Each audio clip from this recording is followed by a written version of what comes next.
When the world is at war and children go hungry, when there is no justice, no peace, when the night is long and your heart is hurting, remember God's promise. Even when it seems like the end, all is not lost. Hold fast hope. I'm going to begin today with a moment of personal privilege. Last weekend, our oldest son, Ethan, graduated from Bradley University in Peoria, Illinois. Not only was it a time of great celebration for his hard work over the past 4 years, but it was also a time of great hope. As we watched over 900 graduates walk across that stage, some of them dancing as they did so, the hopeful expectation of what the future will bring was palpable, and it was a wonderful experience. However, while we were still celebrating the excitement of all that he has accomplished, an 18-year-old white supremacist was taking the lives of 10 people, wounding another 3, and terrorizing a community in Buffalo, New York because of the color of their skin.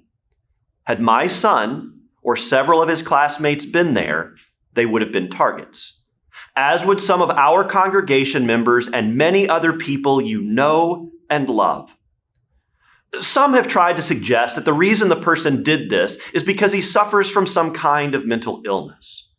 While that may or may not be true, we must be careful when we lay the blame of something like this on that. While mental illness can contribute to such things, there are millions of people in our nation and around the world who deal with a mental illness or struggle of some kind that have not, nor would they ever do something like this. By suggesting that is the primary cause of what he did, we risk stigmatizing a group of people in ways that could cause them and our society great harm. It also allows us to shift our focus away from 2 other issues that a lot of us would rather not talk about. First is the issue of gun violence. Solving that is way beyond my pay grade. And my guess is that there are a lot of opinions among those of you worshiping with us as to how we could best address the problem. But one thing I hope we can all agree on is that we've got to do something, because what we are and are not doing right now isn't working. And there is no doubt that the level of gun violence in our nation breaks God's heart and is antithetical to the gospel of Christ.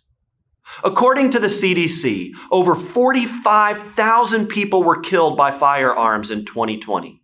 That averages out to over 120 deaths a day. As a people of faith, we simply cannot be okay with that level of violence and death in our midst, and we must not sit back and allow it to continue. The second issue some people are trying to avoid when it comes to what happened in Buffalo is racism. Despite what some are saying, racism and the hatred that fuels it is not only still alive in our country, it is also growing. So much so that in 2020, the Department of Homeland Security released a report stating that the greatest and most persistent threat to the security of the United States, even greater than that of any foreign adversary or terrorist organization, is the rise of white supremacy extremists. That same report made it clear that in 2018 and 2019, white supremacy extremists conducted more lethal attacks than any other domestic violent extremist group in our country. In fact, white supremacy extremists were responsible for 5 times the number of deaths than all other domestic extremist groups in the U.S. combined. And yet, even though we have the data to prove this reality, we still haven't dealt with our nation's original sin with the kind of efforts it will take to make clear what I hope we all believe. There is no justification for racism in any form or on any level. It is antithetical to the gospel, and Christians have a mandate to do everything in our power to stop its spread. As a church, we do not have the option of remaining silent or standing still in the face of racism or prejudice of any kind.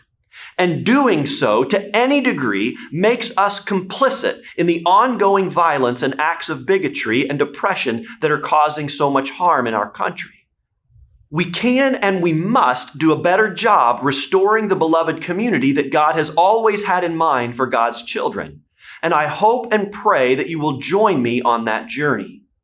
Fair warning, as we get more intentional in that effort, the discussions we may have and the actions we may take could cause some or even a lot of us to feel uncomfortable. Please don't be afraid of that, and please try to be open to it. Every step we take will be made with grace, faith, and the hope that comes through the love we have in Jesus Christ. Events like what happened in Buffalo can easily steal our hope because they impact the lives of so many in such unimaginable ways. It is hard to find hope in the face of such hatred, violence, and death. But as we have been talking about throughout this worship series, no matter what may be going on in our lives or in the world around us, there is always hope. Even when we feel stuck in a Good Friday world, Sunday's coming, and we will always be an Easter people. So let's turn our attention back to the focus of our current series. Stories of hope that are found in the lives of the prophets Elijah and Elisha. So far, I have focused on the prophet Elijah. Today, our attention is going to shift to his successor, a man named Elisha. According to 1 Kings, Elisha was plowing some fields when Elijah passed by him, took off his mantle, which was like a robe that prophets wore as a sign of their office, and threw it over Elisha as a sign of blessing and call. Elisha immediately went and kissed his parents goodbye and followed his new mentor. This mentoring relationship continued until one day Elijah told Elisha that the Lord was about to take him away. And sure enough, the Lord did so in the most dramatic of ways. As the two of them were walking, a chariot of fire with horses of fire separated the two of them. Elijah got on the chariot and ascended to heaven in a great whirlwind. As he was taken up, Elijah's mantle fell to the ground, and Elisha picked it up. He walked to the banks of the Jordan River and struck the water with it. The moment he did so, the waters parted, and Elisha crossed over to the other side. When the company of prophets saw this happening, they declared that the spirit of Elijah was now with Elisha, and they bowed down before him. Not long after that happened, Elisha came across a woman who was a widow and had found herself in a very difficult position. She was in debt to a creditor that was demanding that she either pay up or hand over her children to become slaves as a payment for what she owed.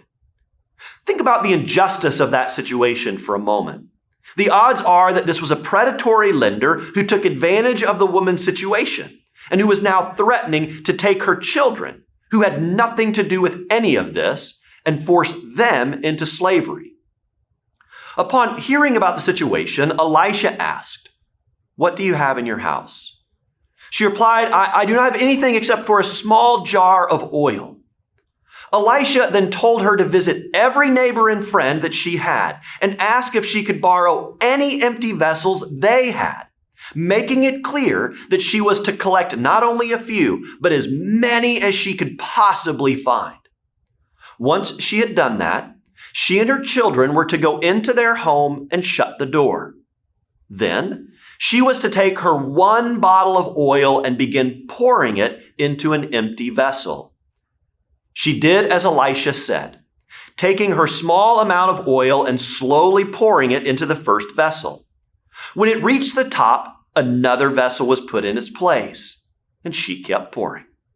This went on for some time, each jar and jug being filled until there was no more room available. Then it was only after they ran out of vessels that the oil stopped flowing. Astonished beyond measure, she went to Elisha and told him what had happened. He said, "Go sell the oil and pay your debts, and you and your children can live on the rest. One of the responses I often get when telling a scriptural story like this is for someone to ask why we don't see more miracles like it in the modern world. After all, if God can provide endless amounts of oil for this widow or a daily supply of grain and oil in the encounter Elijah had with another widow, and if Jesus can take a few loaves and fishes and feed thousands of people with enough left over, why can't God do something like that today? While I believe that God works in ways that cannot be explained, and that there are miracles that happen in our modern world, I can't help but believe there is another message to be found in this story about what miracles can look like. First, it is important to note that upon finding herself in need, the woman asked for help.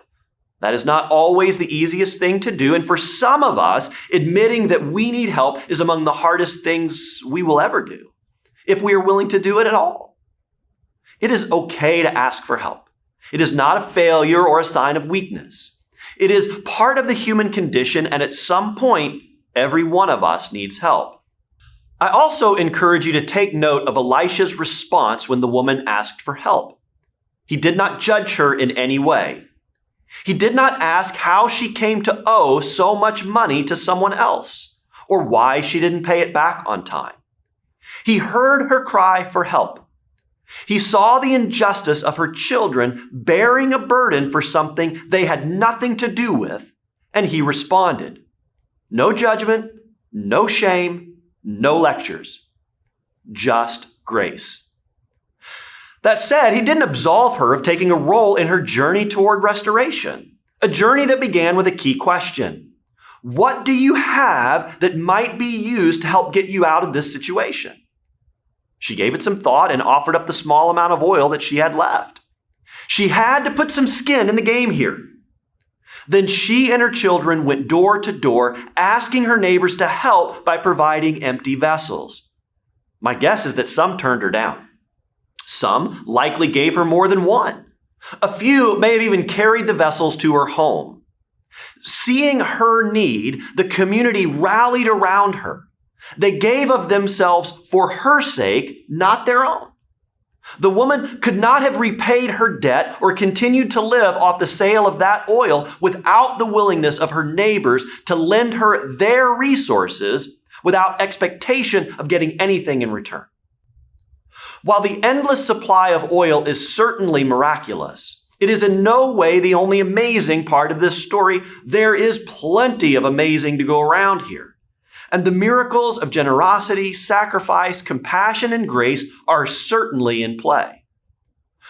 While there are so many things we could take away from this story, I want to focus on two of them.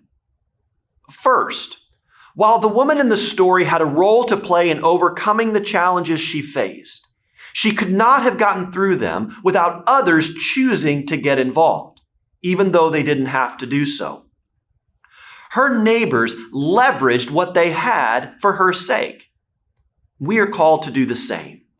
And while that mandate applies to many facets and situations of life, I want to focus on the essential importance of our doing so when it comes to issues of racism and bigotry in our communities. We've got to follow the example of the neighbors in today's story and start offering our vessels, our resources, to those who are on the receiving end of racial injustice and the violence and suffering it causes. As an affluent, predominantly white congregation, we have got to leverage our resources in ways that will make a difference. We've got to get into this struggle. And following the wisdom and guidance of those who are impacted by racial injustice, we've got to do everything we can to help bring healing and hope to our community and our nation. Second, we've got to follow the woman's example and keep pouring. Even when we think there isn't any more oil in our vessels, we've got to keep pouring, to keep trusting that God will help provide the things we need to keep going. When things like what happened in Buffalo cause us to feel hopeless and afraid, we've got to keep pouring. When our hearts are broken by hate-fueled words and actions, we've got to keep pouring. when we are overwhelmed by the fear that we or our loved ones and friends are going to be targeted by others because of the color of their skin, we've got to keep pouring. When it feels like the deck is stacked against us or the hill is too steep to climb, we got to keep pouring. No matter how difficult the journey may be, when it comes to restoring God's beloved community, we cannot quit. We've got to keep pouring. And when it feels like we have poured ourselves out and have nothing left to give, may we remember that the one who poured himself out for the sake of all of us is on our side. And because of that, there is nothing we can't overcome. That is, if we are willing to do so. I pray with every ounce of my being that we are. Amen.